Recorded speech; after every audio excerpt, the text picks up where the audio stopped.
Hey, what's going on? It's Bill Burr, and it's time for the Thursday afternoon, just before Friday, Monday morning podcast. And I'm checking in on you. What's going on? How are ya? Oh my God, week 12 of Glengarry, Glen Ross. Week 12 of 16, and this is the big week. We have an extra show. Friday matinee because we have Monday off. I have my first 2-day weekend since like February.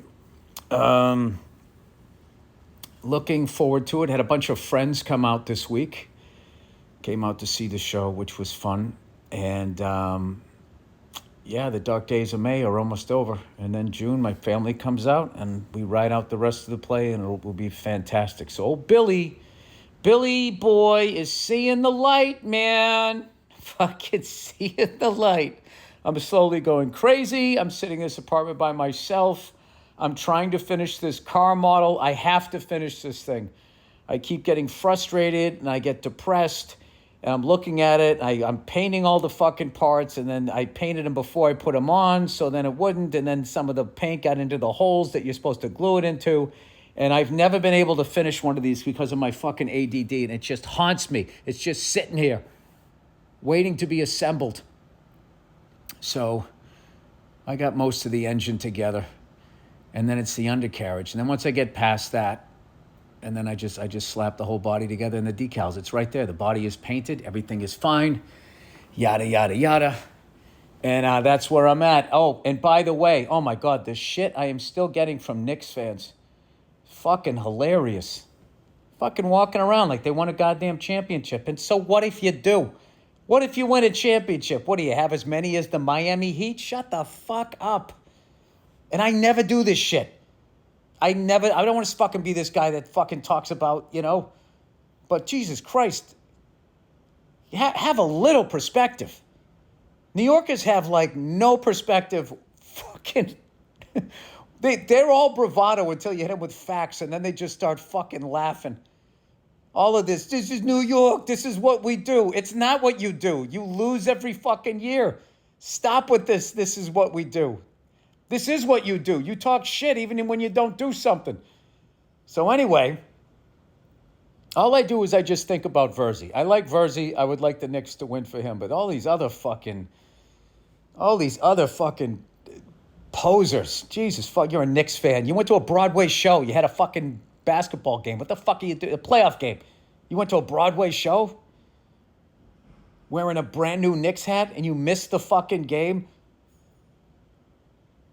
because you went to go see Cats with F-bombs?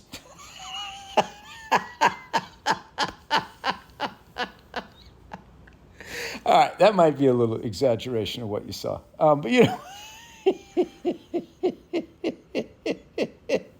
you saw Les Mis if they called each other cunts. Anyway. So last night they were all talking shit. Oh, yeah, we're up. We're doing Knicks looking good, Burr. Knicks are looking good. Like, I give a fuck. I'm just like, hey, man, I hope it works out for you. And there was all of this yap, and then all of a sudden the city just got quiet. You could feel it. And where the fuck was I? I was out to dinner with my friends, and they looked up the score. They said the Knicks lost in overtime.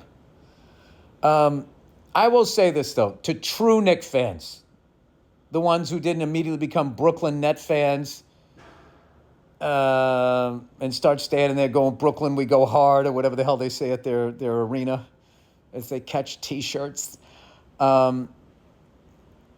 The true Knicks fans. Like, I was talking to Verzi. Verzi was like, he goes, I'm literally physically ill after that loss last night. And I just laughed. I was like, dude, I don't know how you do it. I don't know. Like, how do you still do it at your age? Like, last year when the Celtics were making their run, I watched them up into the finals, and I just saw that fucking guy on the Mavericks, that European guy, and I'm just like, I'm not doing this to myself. My kids are going to see this part of me that I don't want them to see. And the level of hatred that I'm going to fucking work towards that guy from Shark Tank and that dude from fucking Europe. It's just like I am too much of a psycho before the series even starts. I've still yet to watch a second of my own team winning a fucking championship. Just to know they won it, okay, good. Good to know. And recently, yesterday, I was, we had 2 shows, and I was in between shows, and I went to, I went to try to watch TV, which I don't do that much lately. I got back into reading books, thank God. And I went to watch, maybe a replay or something. I couldn't find anything. So they had this fucking show that was about stadium security. And it was this whole fucking behind the scenes of people doing security at NFL football games. And I don't know what the NFL was thinking because they're usually pretty protective of their brand and whatever. I just watched that thing and I was just like, this is why I don't go to sporting events anymore, because of this shit. All of these drunk ass, dumbass fucking fans. Like, listen, in all fairness, my generation was pretty dumb. All right? But we weren't like raised on screens. We did watch a ton of TV, but it wasn't like you didn't walk around with the TV. Like, you got away from the thing at some point. So, like, I feel like that the screen generation, or maybe just because I'm older and I've had more life experience, that I can't remember that I used to be that dumb. Maybe I was. I don't know. But I was just looking at some of these people. And there wasn't one smart person that security was having to deal with. There was nobody really rational. They were really, I don't know. It was, the whole thing ended up just being really depressing, where you're like, this is what public schools is churning out. And everybody was fat from eating our poisoned fucking food. And, they're watching these looking at these apps that are designed to get you addicted to them so you don't stop watching them. Turns your brain into mush. And then they go and they drink in the parking lot, and they go there as a fucking adults, and they can't sit through 4 quarters of a fucking sporting event without having to be escorted out of the fucking stadium. And some of these people, they were like parents, they had like fucking kids. And everybody has like this fucking bravado now, Like, I'm not the one to be fucked with. You don't want this fucking smoke. I don't give a fuck. Like, it's like, well, maybe you should. Maybe you should give a fuck. Like, you better give a fuck, because no one gives a fuck about you or whether your dream comes true. So if you don't even give a fuck about yourself, you're done.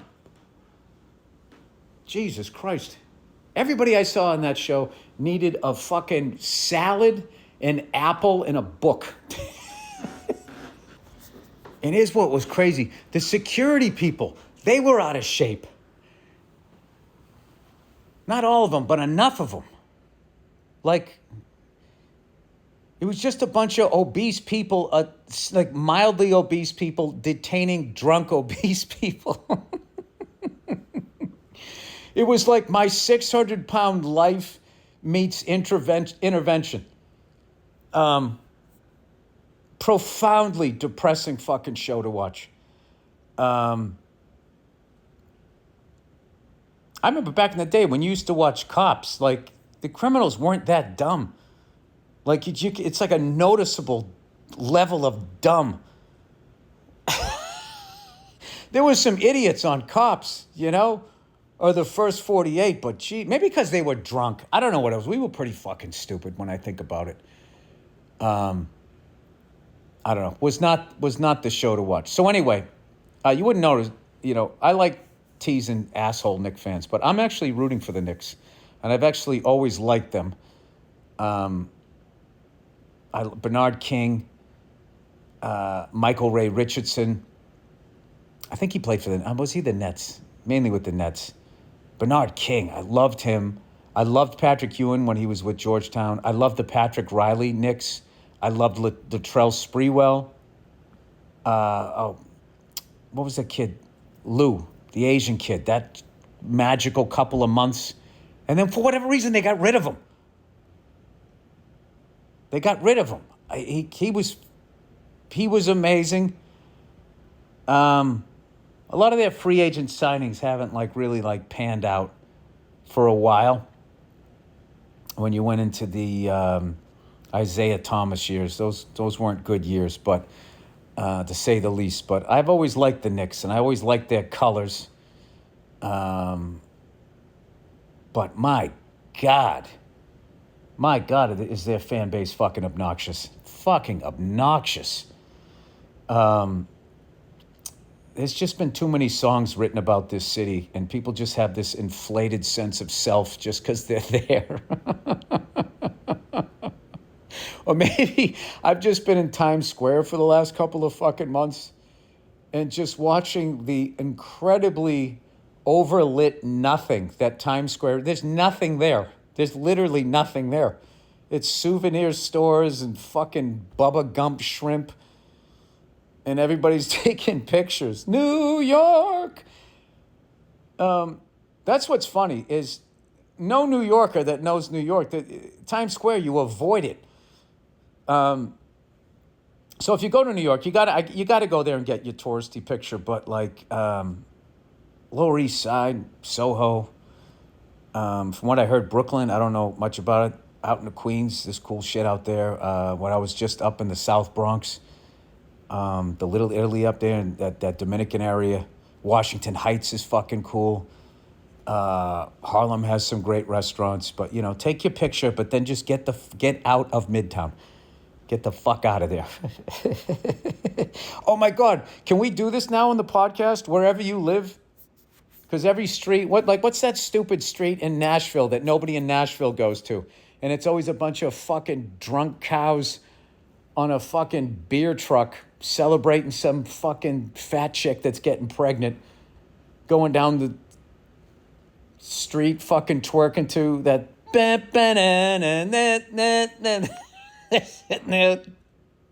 with plus size Daisy Dukes on.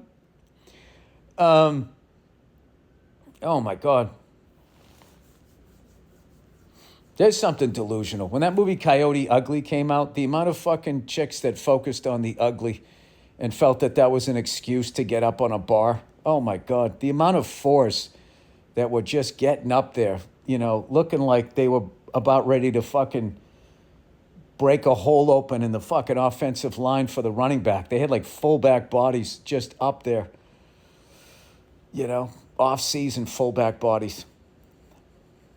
I'm trying to think of the male version. The female version of wanting to be drunk dancing on a bar. What is the male version of that? Is that dumb game where you punch the speed bag and you let the thing tell you, what your punching force was? I don't know. It really is amazing, though, how these billionaires have just worked this whole system, and they're just designing it to keep us all stupid, and it's fucking working. Because all of these people are not that dumb. All of those people that were getting pulled out of those stadiums, they're not that dumb. All of those fat chicks on the bar shouldn't be that fucking fat. We should have good food. We should have good education. We should have a great education, right? And these fucking assholes just take it all over. There's plenty of money, plenty of food, plenty of jobs, plenty of places to live. But fucking 200 nerds at the top want to take it all for themselves. And they're not even tough. They're fucking nerds. Elon Musk is stealing your sandwich. He would never just walk up to you face to face and steal your sandwich. Jesus. They do it with politicians. They do it through the court system. Oh, God, I'm on one here. I gotta watch whatever fucking reality shows I've been watching lately. Anyway, I went. I was down in Soho today, and I went by the Ducati store because I want to buy those that that airbag shit that you can wear underneath your jacket when you ride a motorcycle, and I'm trying to determine which is the best one. I've gone to a couple places out here, so if anybody has any knowledge on that, that would be fantastic. But like, I am jonesing so bad to ride a motorcycle in the middle of fucking nowhere. Um, you know, I'm getting excited about getting back to my family and seeing everybody. Oh, I'll tell you the fucking coolest thing ever is one of the cast members, you know, as a opening night gift. You know, we talked about how we liked wrestling, so he got me the Ultimate Warrior like action figure. You know, we just got each other like joke gifts, right? So I saw it, and my son's birthday's coming up. So I'm like, oh my God, like this is like perfect for him. He would love it. So I showed it to him yesterday. I was like, I got you a surprise. He goes, I want to see it. And I'm like, well, you know, it's not a surprise, but I show you. He goes, come on, I want to see it. So I showed it to him, and he just broke out in the biggest, cutest smile. Like he thought it was the coolest thing ever. And he kept calling it the Hulk. And I'm going, no, it's the Ultimate Warrior. It's the Ultimate Warrior. So I'm teaching him that. And today I was FaceTiming him before school, him and my lovely daughter. And he said he wanted to see it again. And I focused in on it. And he put his face all the way up to the screen. He just goes, oh, like that. Oh, it melted my fucking heart. So I can't wait until his birthday. So I'm just going to ship it right. I'm shipping it out. I got him a card or whatever. I'm going to send it right to him. And my daughter loves Pokemon cards, so I'm sending her some of those things because what else am I going to do, right? But he's like totally into it. Then I'm like, oh my God, is he going to get into wrestling? This would be amazing. Because after this play's done, I got my little run overseas, and then I'm not doing shit. Other than I have like 30 days, a 30-day acting gig. And other than that, I got nothing for the rest of the year. So I got to make up for all this time that I was away. And that's what I'm planning on doing. In the meantime, I got to get caught up on the fucking the NHL and the NBA playoffs. I just had friends in town the last couple of nights, so I've been going out to dinner and shit. So, did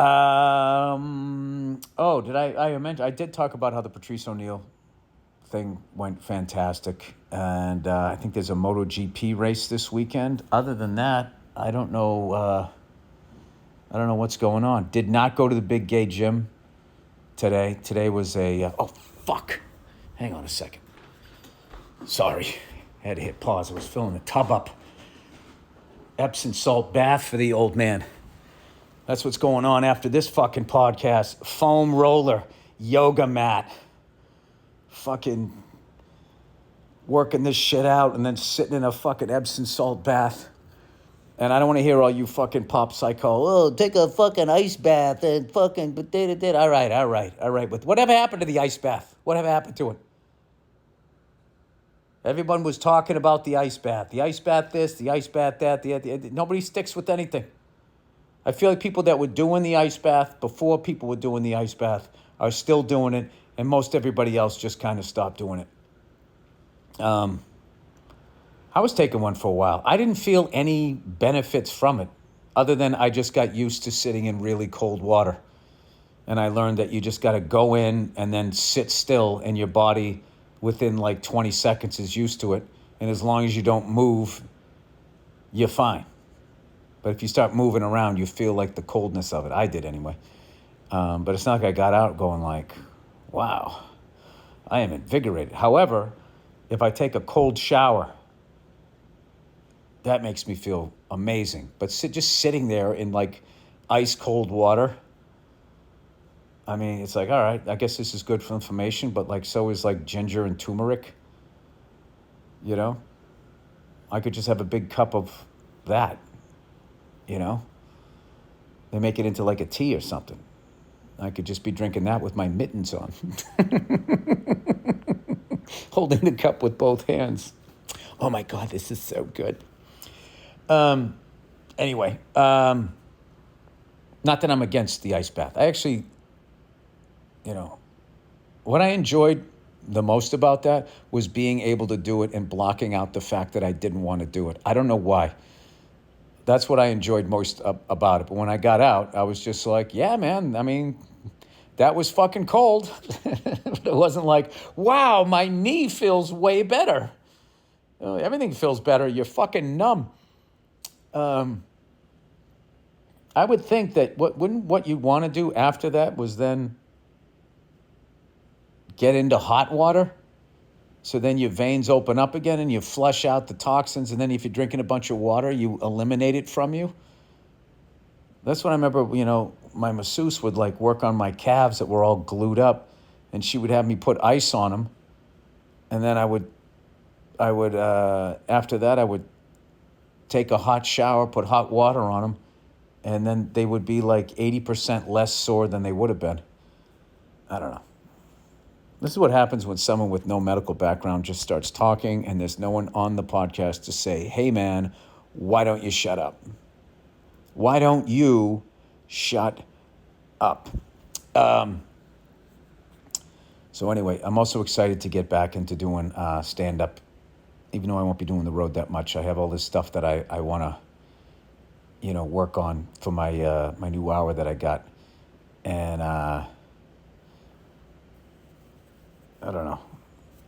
This is just a weird, it's a really weird, how much the pendulum has swung back from the these, them, those, I'm going to cancel you. Remember those years?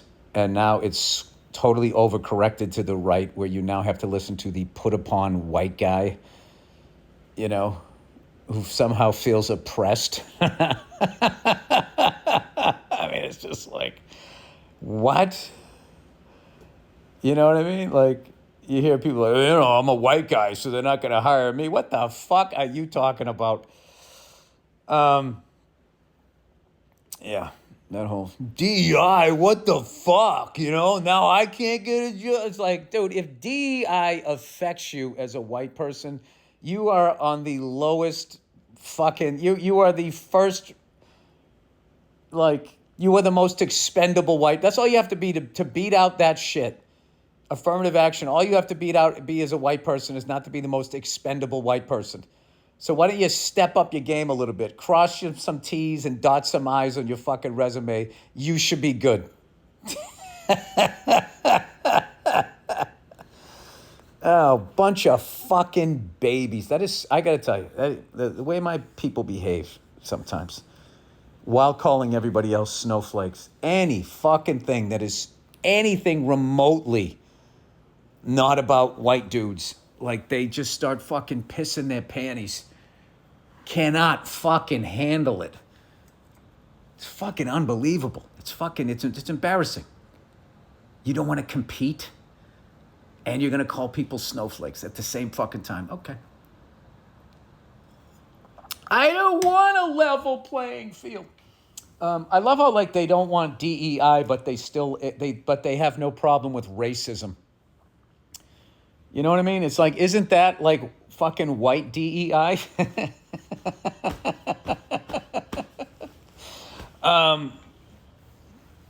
Bunch of fucking snowflakes. I also love the new thing too, is when you say something really ignorant, you just blame the crowd going, whoa, hey, wow, it must be a bunch of sensitive fucking snowflakes. And it's like, yeah, or what you said wasn't funny, or it's just ignorant and there's no point. No, hey, I guess I'm too wild for this room, man. Guess you guys can't handle my suburban vibe.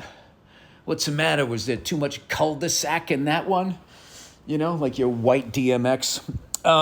Anyway, very odd time. Or is it? Or maybe that always existed? I don't know. Just the ugliness that has just fucking bubbled up It's like, wow, I really didn't realize there was this many overtly fucking racist people out there. Evidently, there is, and they were just waiting for a green light. And what I love is I feel like the left brought it out with their fucking psycho, think how I think or I'm going to end your fucking career bullshit. So now it's swung all the way to the other side where it was swung so far left that these fucking lunatics on the right think they're in the middle. I don't know. Do you guys see it? Do you see the bubbling water coming down to just sort of a, simmer again? So rational people on the left and right can kind of start running things again. Like maybe we could start getting politicians that care about people and can make a speech regardless of the color of their tie. Could that happen? Not with all these not with all these fucking snowflakes, and just starts that shit up, and then billionaires are just sitting back laughing. Look at them. Look at them. They're on the same team. They don't even realize it. We did it. We're taking all of their fucking shit away from them. And we're telling them to look at people that have no money and no power and say that that's the reason why you don't have it. Oh shit, it's Fleet Week, everybody. The sailors are in town. You hear that? You hear that fucking... You hear that? Oh shit. It's about to go down. No pun intended. All right. All right. Oh, look, we have a new fucking sponsor here. Cornbread Hemp. There's a new way to have a great time with friends without the booze or the bad decisions. Cornbread Hemp's THC seltzers just came out, and you have to try them. Hey, man, you don't have to fucking tell me I have to. I'm already on board. Finally, a THC seltzer that tastes and feels amazing. Perfect for spring and summer. This is a low-calorie drink. This is just how much the world has changed. I'm selling weed right now, and it's legal. This is amazing. This is a low-calorie drink with only 30 calories and 5 grams of sugar. Oh, that's how they make it taste good. Made with pure THC and all natural ingredients. No synthetics. Each can has 5 milligrams of THC, which is the perfect amount so you don't feel couch-locked or paranoid. Perfect for unwinding, kicking back, and enjoying the moment without alcohol or a hangover. Or maybe you just have to fucking have dinner with somebody that you just really don't want to deal with them with 100% of your brain. A little 5 millis. Oh, is that what you think? No, hey, man. I hear you. You're saying things and I'm listening. Just chilling out over here. Can I get another one of these, please? Oh, wow, they're going in that direction. I might need 3 of these. That would be 15 millis. Perfect for unwinding, kicking back, and enjoying the moment without the alcohol or a hangover. 4 delicious flavors to choose from. Blueberry breeze, peach iced tea, raspberry limeade, and salted watermelon. Right now, Monday Morning Podcast listeners can save 30% off their first order and enjoy free shipping on orders over $75. Head to cornbreadhemp.com/Burr and use Burr at checkout. That's cornbreadhemp.com/Burr. Cornbread Hemp. This is the good life. That's unbelievable. The amount of different ways that you can consume THC. I can't, how are people just not walking around high all the time? What's to prevent you from taking cornbread hemp and putting it in your fucking, your big water bottle, and putting fucking 3 or 4 of them in there, And now you really don't give a fuck that at the moment you don't have the time to work on your dream and you're working for somebody else's dream and they don't appreciate you. How do you deal with that? You go after your own dream is what you do. But in the meantime, because you don't have the money to do it or the time, maybe you can just sort of distort your fucking reality. That's not what you want to do. That's not how you want to use cornbread hemp. Cornbread hemp Should be for chilling out after work, right? If you need cornbread hemp to get through work, you need a new job. And we've all been there. All right, that is the podcast, everybody. I respect all of you guys. All right? And you should all respect each other and stop letting these fucking billionaires rip apart this goddamn country. Because I'm telling you right now, they moved the labor out. They saw what sweatshop labor profits brought to them, and they're trying to divide us, and they're going to turn us into what the fuck, where their factories are. That's what they're going to do. You got to remember, we had sweatshop labor in this fucking country, and these billionaires want nothing more than to go back to that. They will have your kids working in their factories for $4 a fucking month. If they could, they would. And that's why they're constantly having you look at other things and other races and all of this shit to get you all fucking upset so you don't notice what the fuck they're doing. So, I don't know. We got to bring people together. Stop dividing people because it's good for the rich and it's bad for everybody else. All right, that's it. I'm done preaching. Go fuck yourselves. Have a great weekend, you cunts. Enjoy the music and the bonus episode of the Thursday afternoon just before Friday, Monday morning podcast. All right, bye.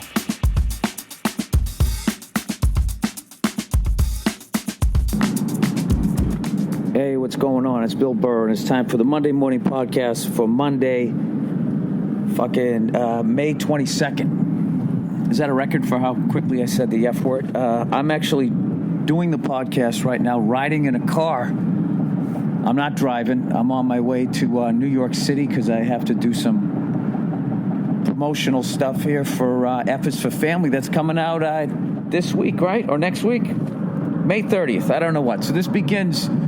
Old Billy Redface showing his freckled puss on anything I can get myself on. So whatever. I'm driving to New York, and you know something? There's all this fucking traffic, and I got to take a early flight tomorrow back to LA. I don't have time, and my wife just sent me this whole thing on what successful people do, and they fucking, I don't know what they do. They know how many minutes are in a day. Evidently, there's 1,440 minutes in a day, and they use theirs wisely, and they delegate, right? They delegate shit. Like, I don't want to do that. You know how to do that, right? All right, I'll pay you to do that. A small portion of what the fuck I'm making. I got to get better at that. In order to delegate, though, what you have to be is you have to be social. And, that's not my thing unless I've had a couple of drinks. Other than that, I'm kind of a curmudgeon. I don't know if you've noticed. I'm a little bit grumpy. But we're fucking cruising now. Where'd all the traffic go? Now watch. This will be like a Thursday one. I thought I was going to get to do the whole hour. So anyways, I just got back from my tour up there in Canada. Worked with Nate Craig, who murdered it. If you don't believe me, ask anybody who was in Winnipeg, Saskatoon, and Regina. And first of all, I'm very proud that Nate and I did two shows in Regina, and neither one of us went with the easy joke. Nobody did the stupid, it rhymes with fun. Nobody's like, Regina, vagina, what's up with that? I thought there was going to be a giant twat here, sinkhole / thing. We kind of left it alone. And I don't know, we had a great time. Let's just back it up here, okay? We start off in Winnipeg. I told the people of Winnipeg that I wasn't going to tell people this, but I just think they're so off the beaten path, it's fine. The cuisine in Winnipeg is fucking insane. All right? Jesus, what was the name of that place? I didn't have time to go this time. I ordered from this place, the Peasant something or other. Where's my little list of places to go? Scrolling down to Winnipeg. Hey, I thought there was going to be a bunch of traffic. He's just blocking me up, the driver here. All right, Peasant Kitchen. Get the Tourtière, if you're ever there. Tortiere. It's French pork pie. And then we went to the Tallest Poppy for breakfast the next day. And I wouldn't have known about either one of those. Shout out to a Canadian by the name of Ed Robertson. You might have heard of him. Plays in a band. I think he's in a garage band or something like that. You might have heard of him. I don't know. I'm just fucking with you. So anyways, the food was unbelievable up there, and the shows were awesome. Played in this old theater that I forget the name of. I don't remember. It's been around since like 1900, and up top they have like the same old shitty seats they used to have back when everything was segregated, you know, and all the white people were downstairs and anybody else had to walk all the flights of stairs to go upstairs, you know, and what's the result? What's the result? 50 years later, white people are getting their asses kicked in sports. You know why? We got no quads. We don't have any glutes. That's why our asses are so flat. We just used to walk into the theater. We were on the ground level, and everybody else had to walk up, right? That's why we got our asses kicked from the gridiron to the dojo. It's true. It all comes back to going to see Harry Houdini and not having to work for it. So we were actually there, and it wasn't cold as shit like the last time. And, you know, I tried out some new stuff. Everything was going great. Went to bed the first night, didn't have a drop of booze. How about that, huh? Didn't smoke a cigar, even though there was Cuban cigars. But, you know, it's Canada, so they got Cuban cigars, but there's no place to smoke them. They're very hostile against smokers, or they're just maybe, like, overly protective. They sort of helicopter parent with smokers up there, and you're sort of, I guess, allowed to do it outside, although I didn't think I really saw anybody smoking anywhere. So anyways, we did that gig, and the next one on the docket was we drove up to Saskatoon. Oh, speaking of which, there was these 2 or 3 cunts at the Winnipeg show. I thought they were booing me, but they were just going, Toon. I don't know why we were in Winnipeg. I guess that's short for Saskatoon. It's like Cleveland, the land up there. I guess they call it the Toon, or they just yell out Toon. I have no fucking idea. But I thought they were booing me. So, you know, I got off stage and I was just like, Jesus Christ, man, I thought that was a good show. You know? But I was like, no, they were yelling Toon. I'm like, what's Toon? They was for Saskatoon. I was like, all right, we're in Winnipeg. They're like, oh, yeah, sorry. That's a big thing in Canada. Everybody's sorry. Sorry. Like this waitress was clearing our table, and, you know, plate is empty, and when she goes to clear it, she goes, oh, sorry. It's like, you're apologizing for you brought food to me, and now you're taking it away, and you're apologizing? Do it all the time. Sorry. I'm sorry. Get the puck out. Sorry. So anyways, we did the drive up from Winnipeg to Saskatoon, the one that everybody was saying, hey, get ready. What the hell's that sound? Jesus, that's not pleasant, is it? Sorry. I picked it up. I'm going to be ridiculously pleasant on this, you know? Fuck those cunts who yelled out Toon in Winnipeg. Sorry. So anyways, everyone was saying I was going to be dreading that drive, you know, like an 8-hour drive. And so me and Nate start driving up, and we're just hitting all these bugs and shit. But I got to tell you, man, it was beautiful. And both loved the drive. You know, we live in L.A. We're just smashed in with a zillion other people. It's nice to get out there. What a beautiful country Canada is. Good Lord. All these farmhouses, all of this land. It was beautiful. And all I just kept thinking was, like, I would love to fly a helicopter around here. Because if you had a problem, you could land it anywhere. As opposed to when I'm in L.A., I'm looking for fucking soccer fields and playgrounds and hoping there's not kids there if I ever had a problem. And just up there was just like, just wide open spaces. And it wasn't that bad a drive. We did it in like 7 hours. We took the 1-lane highway instead of the 2-lane highway, so we had a lot of fun, like peeking around trucks and shit, trying to pass them. A lot of farmers, like, driving these giant tractors down the fucking street, you know? I don't know. I got a bunch of pictures of shit that I saw. Every mile, there was a barn that looked like it was going to fall down, and there'd be some guy who just had, like, a zillion fucking cars or tires or something all piled up in his yard. It was really, it was pretty interesting. And I was just thinking those guys from Gas Monkey, you know, if they ever pull all the fucking cars out of barns down in the States, they could just go up to Manitoba and Saskatchewan. They'd find, I saw a number. I saw a 65, I'm driving like 70 miles an hour too, and I still saw it. So a 65 Ford Galaxy, I don't know if it was the 500, Might have been, no, I think it was a 64, actually. 64. I know, I sound like the fucking Rain Man right now.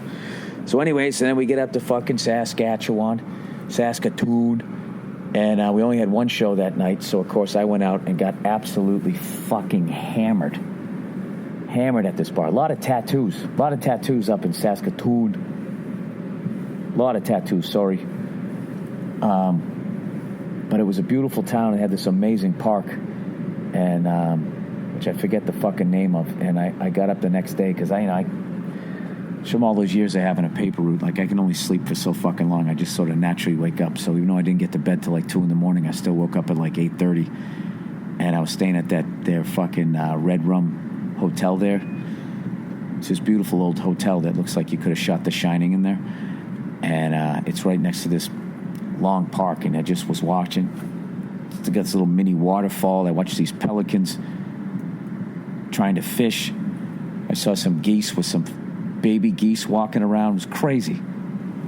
After all these years of living in New York and LA, I was just sitting there geeking out, and there was some old lady standing there looking at the goose, and the goose is like putting its fucking head down, looking at her, and I'm thinking, that's like an aggressive posture.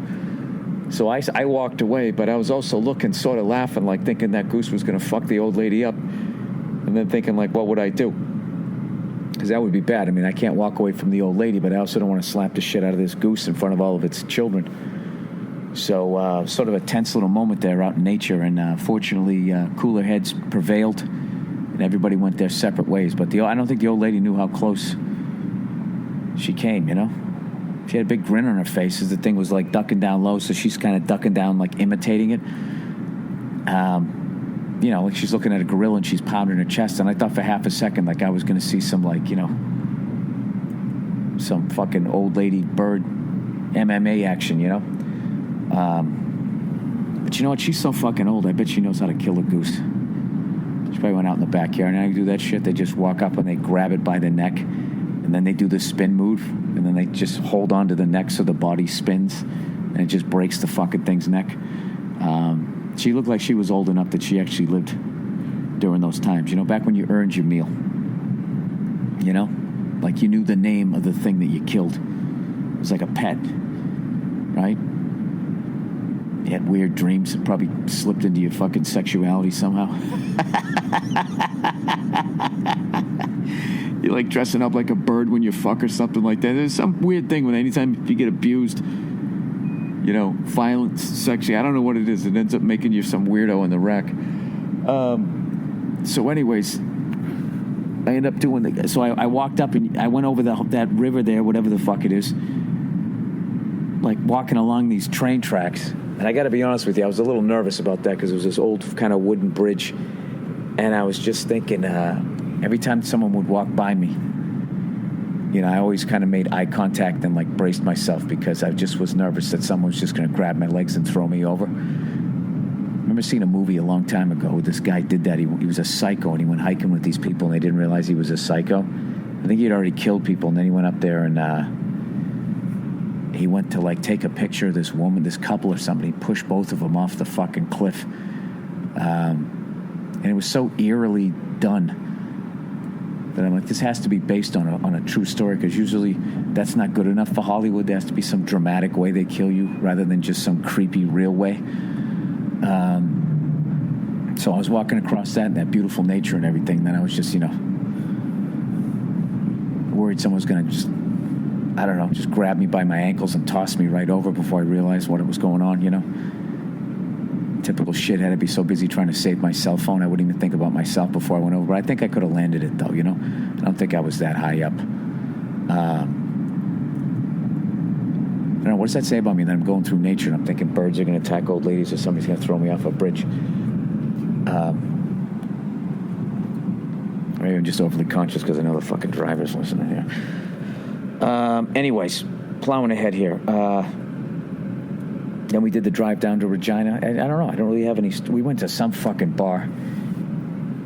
Well, I don't even know where the hell I was drinking. It's the same place I had lunch, and I fucking went into... when I was in Saskatoon. It's right out front from the Red Rum Inn that I was staying at. And, oh, my God, that place was a shit show. And this is fucking hilarious. We walked into the bar, and the guy goes, "Can I see your driver's license?" I go, yeah. And then he goes to scan the thing, and I like blocked it with my hand. I go, dude, don't scan my ID. What are you going to go, oh, it's just for us, blah, blah, blah. What the fuck? I mean, fuck out of here. He scanned Nate's, though.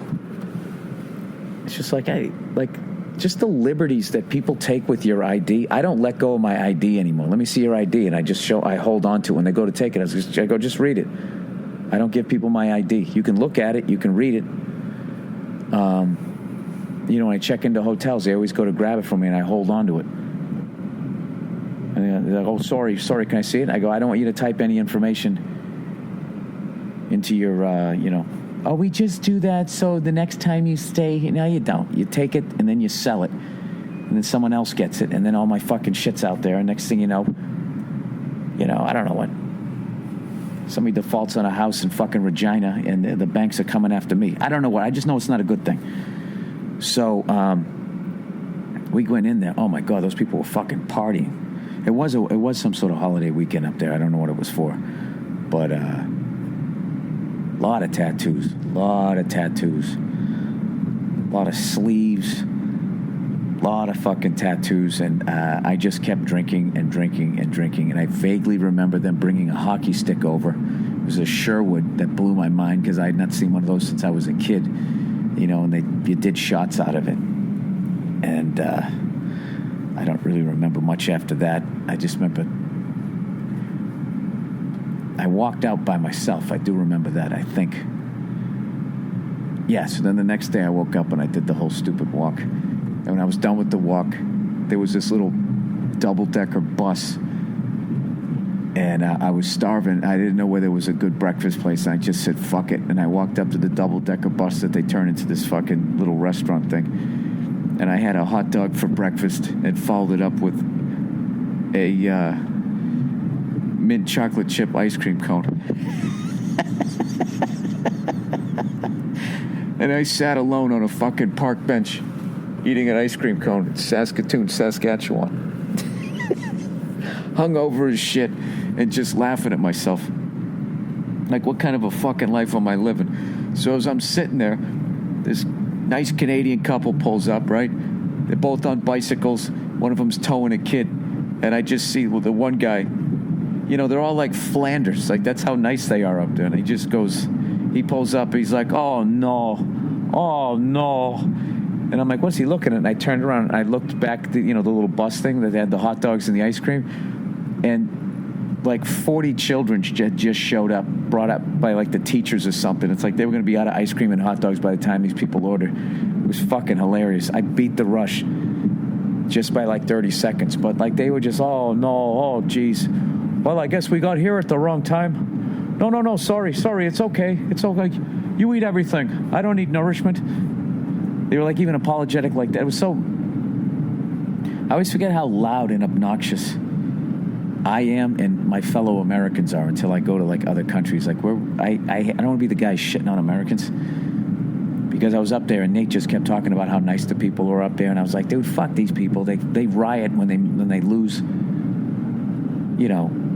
a playoff series.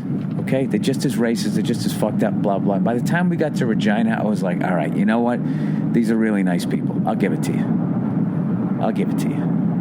All right, I'm stubborn. I don't want to be yet another person that travels to another country and then comes back here to tell everybody how everything in this country is wrong. You should see how they make a grilled cheese sandwich up there. I mean, it's just so... like everything's like fucking better. It's like, really?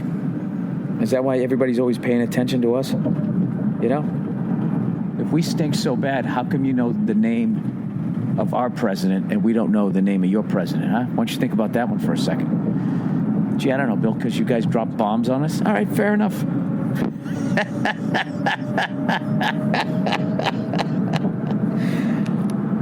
All right, 17 minutes. This is like the fucking old days. Right now, if you'd like to know, I'm going over the Manhattan Bridge. Looking at my old digs way back in the day up the street.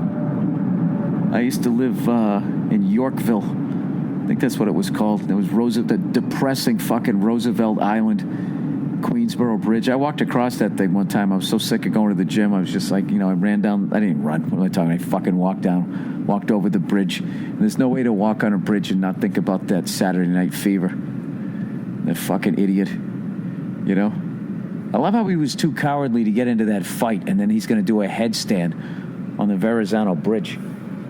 By the way, that's the one in that goes from Brooklyn to Staten Island. See if I still remember this. It goes Brooklyn Bridge, Manhattan, Williamsburg, then Manhattan. Hey, sir, is this the is this the Manhattan or Williamsburg? Williamsburg. Williamsburg. Oh, sorry. Williamsburg. My fault. So it goes Brooklyn, Manhattan, Williamsburg, Queensboro, and then I don't know what the fuck else is up there. There's some sort of footbridge or Triborough Bridge or some shit. They probably renamed it, at this point. It's not the Jackie Robinson fucking bridge. It's probably named after some lady, I don't know what. Some lady who fucking showed her clam on a show, and she was considered brave, the hairy twat, the hairy bridge. Look at, I don't do a fucking vagina joke in vagina now. I'm going to do it on a bridge. What's wrong with me? So anyways, oh my God, Alphabet City, yeah. Now that's like all nice. Tompkins Square Park, all the memories are coming back. I've been gone from this city for so long that there's a lot of it that I don't even recognize. Obviously the Empire State Building and that type of shit, Times Square and that type of thing, but it's like just a completely different from the city that I moved to. Like Times Square was fucking scary when I moved here. So we just drove by. Us and was driving like 30 miles an hour with the sunroof open with their cell phone out the top videotaping. I guess I'm podcasting, but I'm not driving, right? Oh, do you want to film it? Oh, I'm sorry. Sorry. It's okay. Sorry. I'll edit it for you. I won't charge you anything. I'm Canadian. How funny is it that they're that nice, and then you get them out on the ice? That's when it all comes out, right? Fucking cross-check you to the neck. All of a sudden, Flanders gets his glasses off, puts on a different kind of sweater, and you better keep your fucking head up. That's Canada, right? Can somebody please do a drawing of fucking Flanders as a goon? For the fucking, I don't know, the Thunder Bay Llamas, whatever the name of your teams are up there in the fucking lower levels, the minor leagues, whatever you call them. Well, every fucking Canadian has a say, I made it to Thunder Bay and I wasn't good enough to get in the NHL, so I tried to fight my way into the league. I know I'm doing a bad Canadian accent. I apologize. But, anyways, whatever. Dude, I remember a long time ago, Jeff Ross hosted a comedy show live from Tompkins Square Park. And I remember thinking that was so fucking badass. Anybody that was performing there, because Alphabet City, like before I even came here, people were saying how scary that was. And like Tompkins Square was just like the city had just given in to like, it was like, that's a subway going by if you hear something. It was just like a tense city. Like I walked by it one time and it was just like, was trying to mask the fear in my face, plus, rubbernecking, just wanted to see what it looked like. And it was like junkies, homeless people, just fucking mentally ill people. It was like the beginning of a bad, like, hair metal video. When they used to try to do those apocalypse ones? They were all basically loosely based on Escape from New York, people coming up out of manholes. Even What's-His-Face did that. Michael Jackson did it. It was like the Thriller video, except, it was real. Get away. Anyways, I'm going to read some advertising here at the risk of getting car sick. You know what's funny about having a kid is your screensavers all become your kid, and every time you pick up your phone, you just, you're around other adults, and they have no idea. You're looking at your kid, and you just go, oh. Then you try to turn it into a cough. Oh, excuse me. Because as a man, you're not allowed to show love. All right, content, live reads. Okay, here we go. Oh, look at this. Look at this. Live from the fucking Williamsburg Bridge. It's old Zip. Recruiter. This driver's going to think I'm nuts. Are you hiring? Well, are you? Oh, dirty ass New York. Look at these fucking people. Oh my God, kids playing outside in New York, unsupervised. Little kid acting like he had a gun. Now, this is like the old New York I knew. This is going to be all like fucking high end now. That's not a crazy guy. That's an artist. Is he talking to himself? Robin sold gold cash. We buy gold. There's an only Asian-looking woman there, leaning up against a dirty pole. Where the fuck am I? Oh, Essex Street. In Delancey. I never used to be down here. All right. Convenient, easy, reliable, flexible. Right now, you can enjoy the stamp services with a special offer that includes a 4-week trial, plus postage and a digital scale without long-term commitments. Go to Stamps.com, click on the microphone top of the homepage, and type in Burr, B-U-R-R. That's Stamps.com, enter Burr. Stamps.com. Never go to the post office again. All right, down here, like around Houston Street, back in the day, I used to do this fucking room called Surf Reality. And it was the beginning of the alt scene. And the level of talent. This was before you could start your career. Start a privileged career in the fucking alt rooms where there was like no heckling, let's just support and give somebody at least 20 minutes to get to a fucking punchline. This was like club comics going down there, and then just some weirdo people that, you know, just were just totally different, but all the comics loved them. And I used to do a place down here called Surf Reality. And I remember every time I got off the train and I walked over here, I was convinced I was going to get mugged. And I bought this jacket from the Army Navy store and a black fucking hat, trying to look like I was in Nam or some shit, and you know, keeping my head down so they didn't see the fucking Ron Howard look on my goddamn face, you know. You know what's great about this is as I look out this, I might be able to do a whole podcast and not bring up what is happening to my Boston Celtics.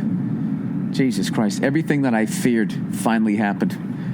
I told you guys when I first started watching them, I'm like, how can a team that doesn't really have a center, that doesn't rebound, is not good playing D in the paint, and lives and dies by the three, how can you win in the NBA? But they did, and I bought into it. And you know what? A big bucket of reality hit us gave us the old right there, Fred. I don't know if Game 3 is tonight, but after watching Game 2, Jesus Christ, I was so excited. At least we got the number 1 pick next year. I'm going to go out on a limb and say maybe we should get a center. What are you guys thinking, man? You still believe in Kelly Olynyk? If the rest of the team can somehow get us to Game 7, I'm warning you people in Cleveland right now, you better watch out for Kelly Olynyk. That is a bad man in Game 7. Games 1 through 6, he's fucking horrific. But you get that man to Game 7. Lucky 7, that's what I call him. Lucky 7 with his Kobe 11s. Brings the Celtics to heaven. Some shit. I don't know. If it rhymes, it's true. I don't know. After Game 2, I'm wondering if we're even going to make it to Game 4. I mean, we lost by 54 fucking points. That's like some shit that happens when you're like in middle school. But there's a part of me that actually enjoys this because I'm rooting against the Warriors, and I think it bugs LeBron and the Cavaliers that we were the number 1 seed. I think it bugs them that they acted like we even remotely had a shot against them. And I know Isaiah's hurt. We just found that out. But come on. He's hurt. So what, we only lose by 34 points? I think they just got a chip on their shoulder. They're the defending champs, and nobody is talking about them like they are. And everybody's up the fucking ass, you know.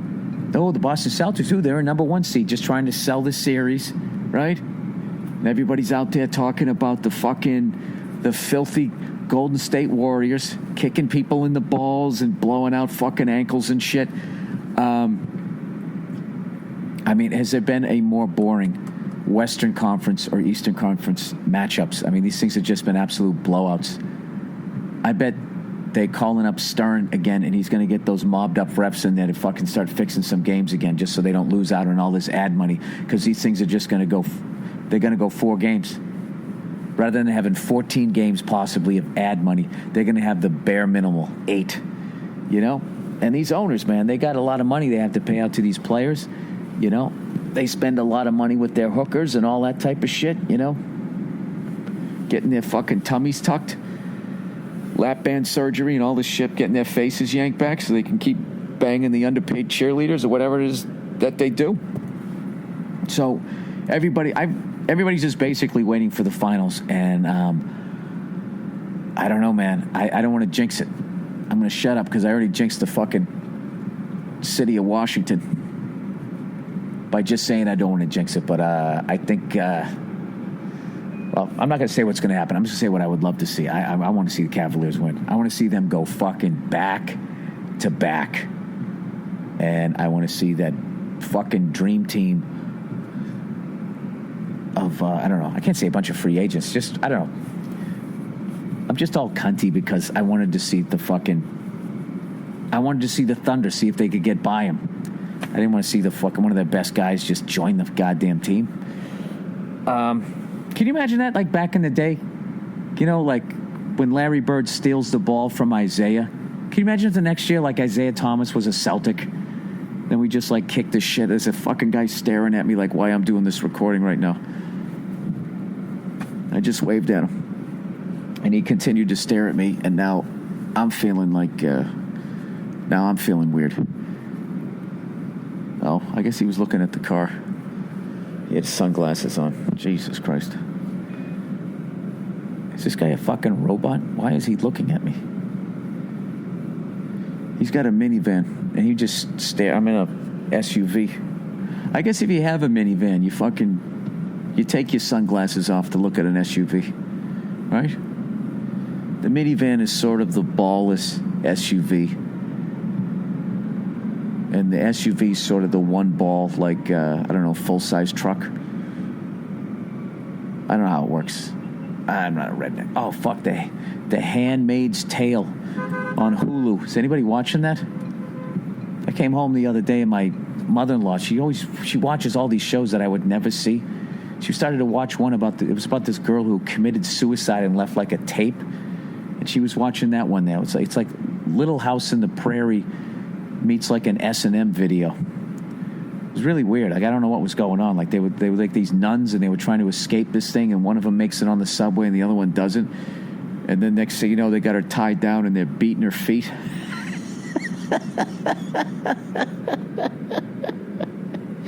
How do you get that job? The official like feet beater. I could see like back in the day, you know what I mean? Well, maybe this was bad. No, seems to be like in the future. Do you realize that there's people out there that they're born and at some point when they try to figure out like, what am I good at? Like the answer to that ends up being torturing other human beings. How fucked up is that? You know what I mean? Just like, it's kind of like being like a comedian. You're either funny or you're not. You can't teach somebody to be funny.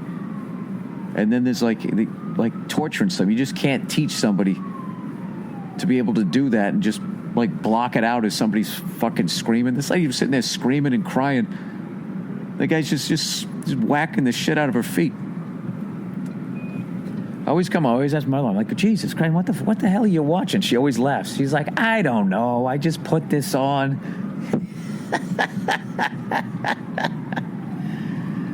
All right, so here we are. Jesus Christ, I got to give it up to the graffiti artists. Like, they've really taken it to another level.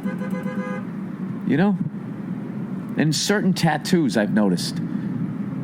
There's like the high-level tattoo artists are amazing, but the problem is most people that get tattoos don't have a lot of money. So, like, what's the worst is when you see somebody going to a tattoo parlor and they're looking at shit on the wall. And it's just like, dude, that's going to be on your body for life. You don't even have you don't have an idea. You don't have a theme. Let's see, I don't know. Kind of like a butterfly with like a bee, and that's what's going to end up happening. If you look on a wall, it's either going to be a skull. What's that star tattoo that everybody has? That red and fucking black one? I know like 3 comedians that have them. And a couple of boy band guys have them. I don't know what it is. Maybe it's an anime thing. I have no idea. That's my new word, anime, because I'm watching that fucking One Punch Man. Anyways, let's get back to the Celtics. Holy fucking shit. Do you realize we have lost... I think we've lost by like a total of like north of 80 points in the first 2 games. Definitely north of 70. Like if you just had the Cavaliers win by 1 in game 1 and then 1 in game 2, and you just gave them all those other points, like they could have me in there. Well, who's kidding? No, me. You could have me in there for about a quarter and a half. It's all tied up, 78. Jesus Christ. I mean, this is the worst beating a Celtic team has ever taken in my life in the playoffs.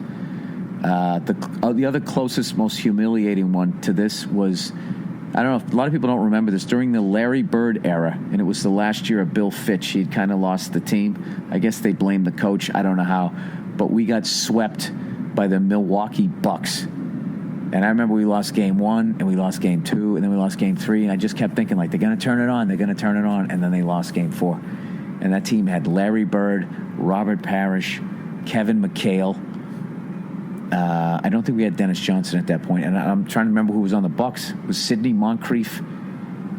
I don't know who else.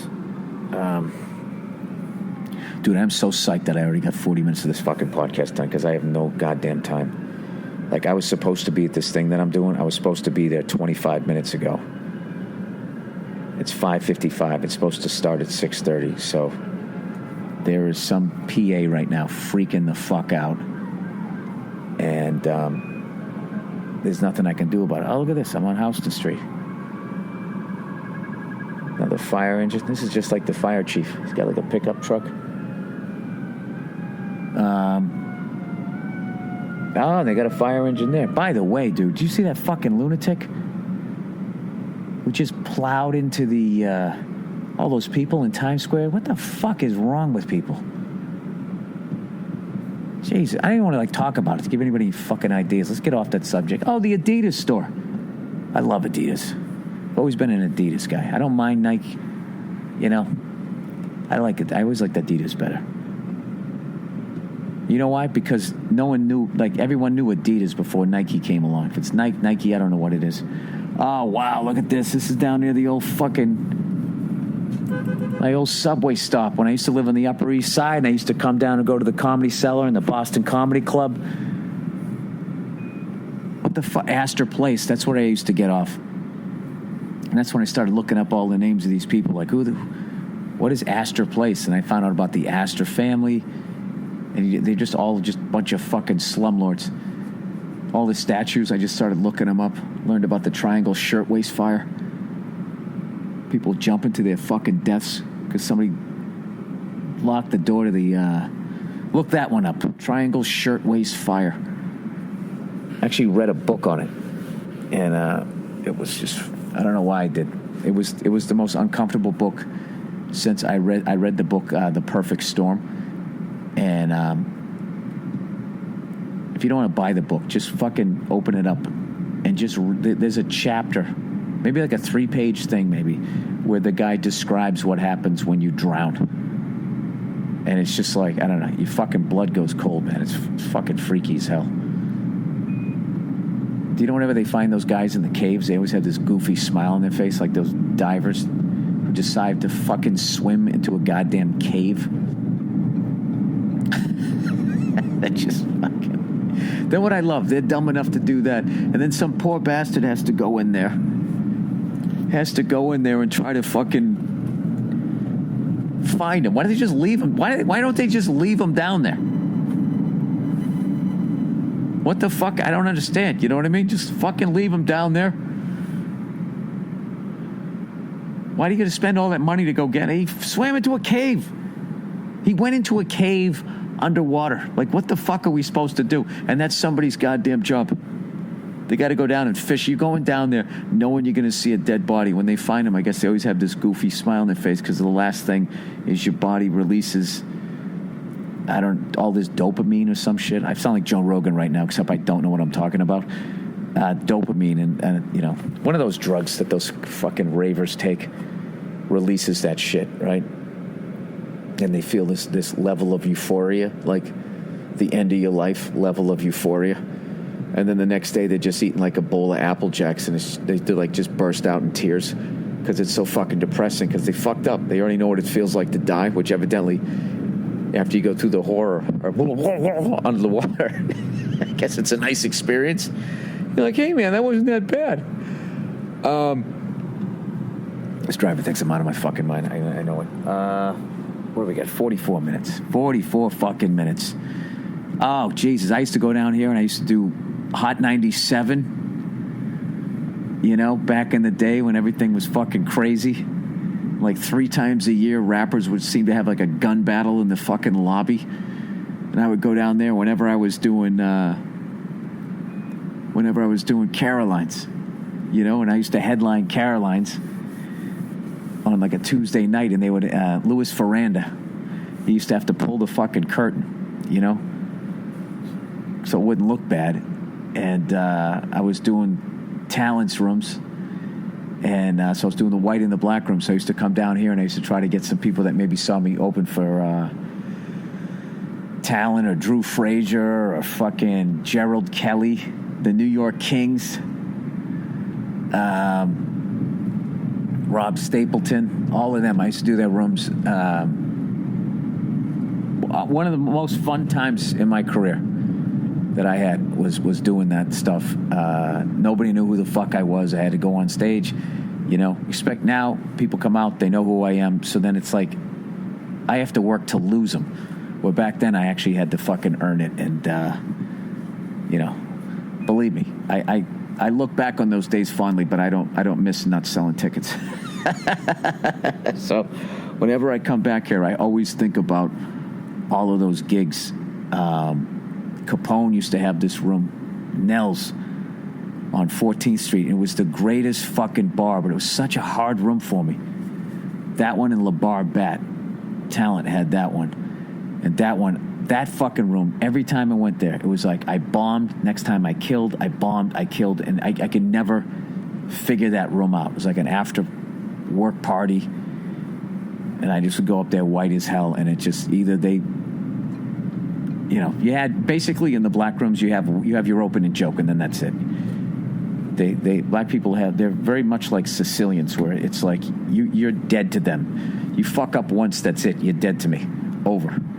There's this relationship is done, and there's no repairing it. Which is why it's amazing. What's her face? The Fuji chick there started to get booed on the Apollo and then fucking turned it around. The hell's her goddamn name? You know, amazing voice, cute as hell. 4 hours late to her shows. Lauryn Hill. Whenever I hear the Fuji music, that reminds me when I first moved down here. That and Wu-Tang Clan, 36 Chambers. And what else was I listening to back then? I don't know. Okay, now if this guy's driving like a fucking maniac, I think he's sick of my podcast here. How far away are we? Another 5 minutes, sir. Another 5 minutes. Yes, you know they're freaking out, man. Oh, I'm sure. Where the fuck is he? Right? We're going to a hotel first, right? Yeah, I look like I just came from Saskatchewan. And they're gonna take pictures, so I can't be looking like that. I gotta look like I at least bathe today. Oh, dude, I had a fucking 6:30 a.m. flight today. Oh, nothing puts me in a goddamn mood. My show didn't get done till 12, and of course I had to go out and have a couple of pops to celebrate the end of the tour. I want to thank everybody who came out in Winnipeg, everybody that came out in Saskatoon. Sorry about the popping on the P's here. And everybody that came out in Regina. I had a great time. Definitely, those 3 cities are now part of my tours. Now I feel I can go right across the whole southern part. So I was telling people, next thing I'm going to do is I'm going to do Alaska, over to Yellowknife and some other ones. Jesus Christ. Fucking 9-foot lady with no clothes on. You see that? She had her ass hanging out of the bottom of her fucking dress. It was like a sand trap. So many fucking divots in it. Sorry. I'm sorry. Not that I'm any prize. Are we stopping to get gas? No, we're trying to make a left there. Oh, okay. Sorry. This car is blocking it. Yeah, let's go. We get behind the one polite cab driver in the fucking city here. Yeah, they're afraid. They're afraid we're looking for some... Why are these people wearing scarves? It's not even cold out. Absolutely not. Absolutely not, exactly. All right, so can I make a right here? You mean a left? We're going left here. Left. That idiot, yeah. I like you. You like me. You just shit on everybody as you're driving. They're morons, right? They don't even... Especially Sunday, it's like Jurassic Park. All the dinosaur comes out. You know what? Forgive me. Forgive me for what? I love what you're saying. Trash more of them. Make it more entertaining. It makes me feel more normal because that's all I do. Don't you think part of it is because we feel like, they don't know what we're doing? We're too wrapped up in ourselves? Or do you think they're morons? When you're right, and another 99 people is wrong, that makes you weird, right? There you go. Yeah, that makes you right. I love it. Oh, look at that. Bill's Bar and Burger. Oh, and there's some Flyer fan in there with a Claude Giroux, however you say his fucking name. I said the hotel's right in the front. Oh, okay, right here. All right, dude. I'm gonna jump out and I'll be around. All right. I'll be back down in like. I'll be circling because I don't think there's a place for me. You have to circle? Yeah. So I think you got my phone number, right? I think I texted you. Did you text me? Let me call you now. Yeah, call me now. So then I got it. And then you call me. I'll show up in the front. Okay, cool. The same car, not that. All right, you know what? I'm going to call these people, and I'll let them know that I'm coming over. I don't know why the fuck do I have to be there an hour early for a goddamn podcast? I got to warm up my voice? Could be. But I think it's Fuck shit, right? So your phone ringing? Is my phone ringing? Is that you? No, that's not me. Somebody's saying hello, unless we're in that fucking movie with the guy from Beretta. You ever see that movie? Which one is it? The guy who killed somebody, or maybe killed somebody, got out of jail. He played Beretta. Remember they called him? I don't remember. The guy who did like Twin Peaks or something. Twin Peaks, Come on, you know that Mulholland Drive. What's the? Remember the guy from Beretta? Don't go to bed with a price on your head. No. Let me call you now. Don't do it. Hey, why don't you just give me your phone and I'll do it? I'll call you now. Not 310. No, don't say my number here. No, it's not 310. Come here. Just give me the goddamn. It's quicker. Why do you have one glove on? No, I'm driving. Oh, that's your driving glove? I like Michael Jackson, and I use the left hand mostly. I'm right with Michael Jackson. I love it. Yeah, too bad he got framed. He got framed. You know something? I actually think he did too. You know what? Yeah, you can't fucking molest a bunch of white kids, even if you became white. No. Yeah, and get off on it twice. No. But California they couldn't nail down OJ, right? No, they just want to ruin his reputation. That's all. They just want him to. All right. Having said that, would you leave? Would you? If you had a kid, I don't know if you have kids, you wouldn't leave him with Michael, though, right? Now it's older. It's okay. When she's young. Now they're older because they could fight him off. So you know what? I'm gonna park on that side so you can feel free to take all your time. I'll be right here. So. He'd just pull up to your house. Ho! Right? Stomping his foot, and then your fucking kid's got to go up. All right, sir. All right, I got to hit pause on this. I'll do the last 8 minutes later. All right. You need the bags? Do I need the what? Your baggage at the back? Oh, yeah, that's where my show clothes are in. I see. All right, let me help you now. Yeah, there's like regular clothes, and then there's headlining clothes. I got to get on my headlining. I got you. I know. Okay, all right. Okay, I'll talk to you guys in a minute. All right, I'm back. Oh, freckled fucko is back here. I did all my press that I had to do. I want to thank everybody over at Vulture Fest. Everybody treated me great.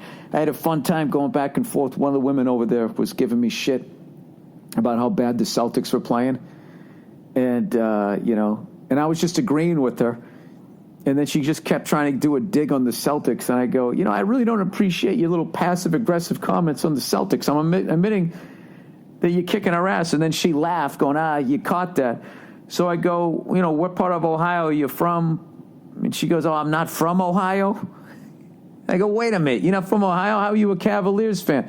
She goes, I'm a LeBron fan. And I'm like, get the fuck out of here. She goes, yeah, no, I was a fan of his when he went down to Miami. And I'm a fan now that he's gone back to Cleveland. It's just like, found out she's from Washington, D.C. I'm like, you're a fucking Wizards fan. She goes, ew, I don't want to do that. It's just, you know what? I actually respect it on some level. I think that she's if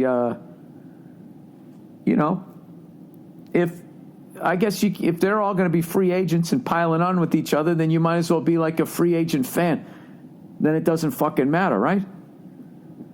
I don't know whatever. I'm just joking around. We had a great time giving each other shit, and then I got to sit down. it was pretty cool. They actually showed the first episode of season 2. And from what I heard, people really liked it. I, of course, was not in the room. I didn't want to deal with that. And then we went and we did I went in, I did the interview in front of the crowd that just saw it, and handed out some free T-shirts. We had these condoms made up, F is for Family condoms and stuff, handed them out. People like those, took some pictures afterwards. It was a great interview, just great questions and that type of thing. It was a lot of fun, and knocked it out. So old Billy Boy is going to be hitting the fucking hotel bar here soon. How much time I got left here? Oh, I got to knock out another fucking 5 minutes. I might do it tomorrow morning. Maybe I'll do that, because it doesn't make a difference. Because you guys, I got to watch the Celtics, man. How much are they down by? All right, watch. I don't even know how to turn on the TV anymore. Watch now. Yes, that's what I want to do. I want to watch now. I want to watch now. You want to watch? No, I want to watch TV. Setting the world on fire. How much are we down by? Kelly Olynyk, for the love of God, pretend it's fourth quarter, game 7. Whatever the fuck it is you have to do. All right, come on. All right, this is football. You guys really going to listen to me channel surf? You don't want to hear this shit. I'm going to watch the goddamn game. And I know, do it live, commentate it live. I'm not doing that. So I'm going to just sit here watching these people getting the fucking shit kicked out of them. Isaiah's out. I mean, we could potentially... we could lose by 40. Oh, my God. All of a sudden, just having the number 1 draft pick just seems a lot different. I knew all these fucking people going like, I'll tell you right now, the Celtics are only a player away. I was at least smart enough to say it. We're more like a player and a half away. I thought, meaning we needed 2 players.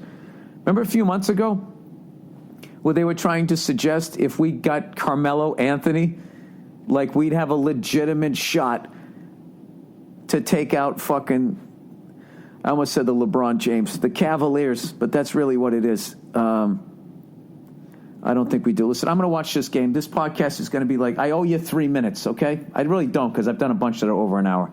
But I got to upload this shit. I got an early flight because I got to go out and get back to my wife and daughter. That's it. Thank you guys for listening. And please tell everybody on May 30th that F is for Family is coming out.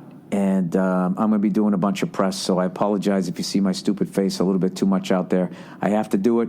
I got to put on the monkey hat, the little fucking, do my little fucking dance, and over the next couple of weeks. But I'm going to be trying to, I don't know. I'll be trying to let you guys know where I'm going to be at if you give a shit. All right, that's it. Go fuck yourselves, and I'll check in on you on Thursday.